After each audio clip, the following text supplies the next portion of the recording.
the complexity, the systems that we brought together in this one place to do something that very few places in the world do. Launch humans to a low Earth orbit, and hopefully with a new program into farther reaches of space. So when you go to a system or a place like that, you can't help but be overwhelmed. Every space shuttle mission began with a fiery liftoff from Launch Complex 39 at NASA's Kennedy Space Center. The launch complex for the space shuttle had two pads, Pad A and Pad B. If the launch pads demonstrated anything, it's that complex is the right word for the two pad areas that handled the shuttles for about a month before they made their trips into space. Outfitted with everything a spacecraft and its crew would need to take the final leap into space, the pads handled fueling duties and crew support and held precision machinery for a range of payloads. Its graded floors and gray paint, along with armored boxes for instruments, telephones, and elevators, revealed a style more Spartan than space age. You always find something that you didn't know. You've got so many systems. You've got system level experts and technicians that have been out there for so many years, dedicated, essentially many of them their entire careers out there. Even though, yeah, it's a lot of steel, a lot of wires and lights and tubing and that kind of stuff, it interfaces to a flight vehicle, so you have those complex interfaces, and there's always something to learn. It may look kind of Spartan, but yeah, it's got its hidden treasures. The launch pad and all its fittings were built to withstand the brute force of a launch, which would rattle the pad with intense fire, corrosive exhaust, and thunderous sound waves. Tested, let's put it that way. There's a tremendous amount of force that gets placed, liftoff on the structure, on the mobile launch platform, the MLP, heat, acoustics.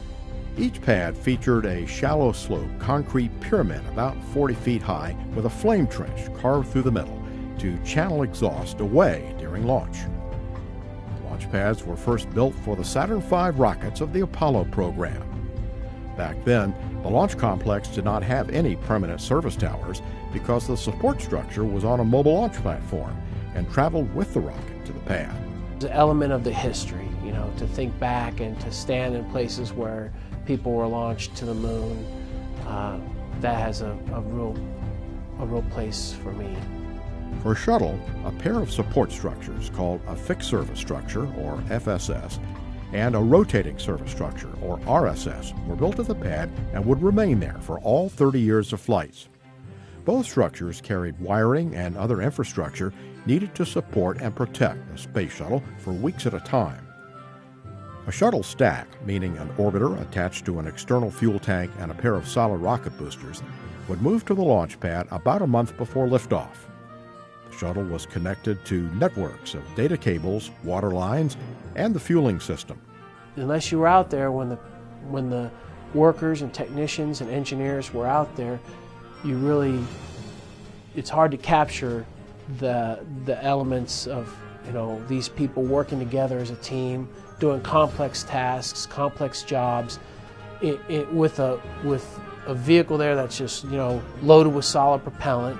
It could be dangerous as heck, it really is. And they did it routinely and made it safe. There's also a bathroom, complete with stainless steel fixtures instead of brittle porcelain. When we do give give some tours up there, or groups come up there, I always point out that that's the last toilet on Earth. Before launch day, the RSS covered most of the shuttle and provided a clean room that safely moved space probes, space station modules, and even NASA's Hubble Space Telescope into the shuttle's cargo bay without contaminating them. Other parts of the launch pad gave workers access to most areas of the shuttle stack, which stood up to 184 feet above the surface of the mobile launcher platform. The launch pad was woven throughout with propellant lines, wiring, and machinery. There's so many complex things out there that could literally kill you, if you did something wrong, or not just yourself, it could be, devastating. And we do it safely, routinely, day in and day out. That's testament to the workforce and to to what this nation built from the Apollo era, learning through hard lessons. Launch day was also when most of the structures at the pad came to life, mostly by remote control to keep people a safe distance away. The huge white spheres on either side of the shuttle would pump supercold liquid hydrogen and liquid oxygen into the shuttle's external tank. Each propellant had to flow through long lines from the spheres about a half-mile from the shuttle. As you get closer to launch, things just kind of step up, and you can feel it, just pure excitement, really, as you're getting closer. The last people at the pad on launch day were the astronauts. They headed into the White Room, a kind of cramped locker room, before boarding the shuttle. With 2.5 minutes to go, the gaseous oxygen vent arm and its white beanie cap retracted from the top of the external tank, clearing the way for the launch. About 16 seconds before launch, some 300,000 gallons of water poured onto the launch pad. Though it might seem to be done to protect against the blazing fire, the water was actually for sound suppression to dampen the vibrations produced by 7 million pounds of thrust. The fire and thunder would produce a show unlike any other. Go for main engine start. We have main engine start. 2, 1. Booster ignition and the final liftoff of Discovery. A tribute to the dedication, hard work, and pride of America's Space Shuttle team. The shuttle has cleared the tower.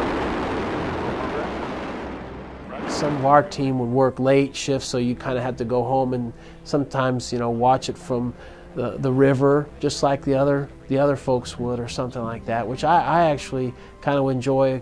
If I couldn't make it into center in time, just kind of being out there with the general public and everything like that. Just sit back and watch the kids and people enjoy a beautiful launch.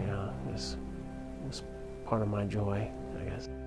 Now that the space shuttle is retired, the pads are being prepared for another transition.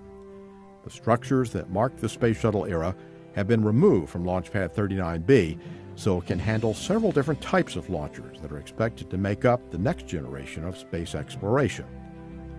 Pad 39A, the starting point for some of NASA's most famous flights, including Apollo 11 and the first and last shuttle flights, will look as it did during the shuttle years for the near term, echoing the thundering success of the Space Shuttle program.